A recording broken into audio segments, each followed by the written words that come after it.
اور خود احتسابی کا عمل سر وہ اب یہ جو لوگ ہیں وہ بھی جاری جن کے خلاف اقدامات ہو رہے ہیں، ٹھیک ہے، جو اس کو وائلیٹ کرے،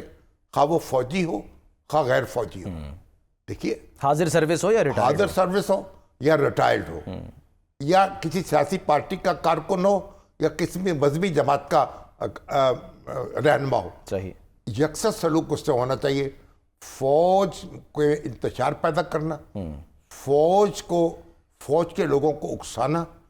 اور ان کو اپنی لیڈرشپ کے خلاف بغاوت پر آمادہ کرنا، یہ ناقابل موافق جرم ہے، صحیح، اور اس میں کوئی مطلب ہے رعایت نہیں ہونی چاہیے۔ ٹھیک ہے۔ اچھا سر، ہم اب آپ کو یاد ہوگا یہ جو پاکستان قومی اتحاد کی موومنٹ تھی PNA جو ذوالفقار علی بھٹو صاحب کے خلاف چلی، جی اس میں انہوں نے فوج طلب کر لی تھی، فوجی عدالتیں قائم کر دی تھی، اور جب پولیس سے اور فیڈرل سیکورٹی فورس سے یہ مظاہرین تھے ان کو سنبھالا نہیں جا رہا تھا، تو انہوں نے پھر فوج کو طلب کر لیا، حالانکہ پرامن تھا وہ اور کئی شہروں میں فوج جو تھی مارشل لا لگا دیا۔ اچھا، اب لاہور میں یہ واقعہ ہوا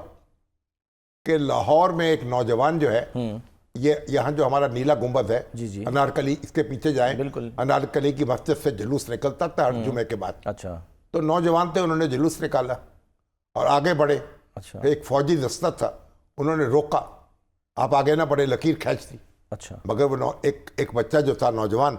وہ کندھوں پہ چڑھ گیا دوسرے کے، اور وی کا نشان لڑایا، ان کا مارو گولی، اس کو گولی مار دی، وہ گر پڑا، دوسرا بچہ اس کے چڑھا اس کے اوپر، ان کا مارو گولی، اس کو گولی مار دی، وہ بھی گر پڑا۔ اچھا، وہ تیسرا بچہ جو ہے وہ کندھوں پہ چڑھ گیا، نوجوان، اچھا، اس نے کہا مارو گولی، قومی اتحاد کا کارکن، پھر اس کے بعد گولی نہیں چلائی جا سکی،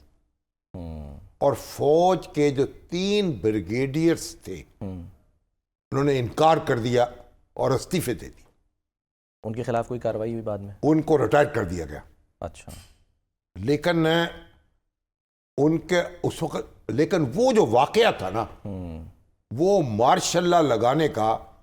ایک بڑا سبب بن گیا۔ ٹھیک ہے، جنرل ضیاء، فوج جو ہے، فوجی قیادت جنرل ضیاء الحق کی جو قیادت تھی، انہوں نے کہا اگر فوج میں اس طرح کے جذبات پیدا ہو گئے تو پھر تو ہم معاملے کو سنبھال نہیں سکیں گے، تو مارشل لا لگانے میں اس واقعے نے بڑا کردار ادا کیا۔ بعد میں وہ بریگیڈیئر صاحب تھے، ایک نیاز صاحب تھے، وہ اپنا ان کا نام تھا قدوس سے، وہ میرے پاس آتے رہے کہ ان کے جو لواحقین تھے اچھا، کہ ان کو معافی دلا دی جائے، تو میں نے جنرل ضیاء الحق سے بات بھی کی، ایک بار بات کی انہوں نے ٹال دی، اچھا، دوسری بار بات کی پھر ٹال دی، بٹ جب تیسری بار میں نے پھر کہا نا تو وہ غصے میں آ گئے، اچھا، کہنے لگے آپ یہ چاہتے ہیں کہ ہم فوج کا ڈسپلن تباہ کر دیں اور فوج کا ڈسپلن توڑنے والوں کو ہم سر آنکھوں پہ بٹھائیں؟ ایسا نہیں ہو سکتا۔ اچھا، میرا خیال ان کے ساتھ یہی رعایت کی گئی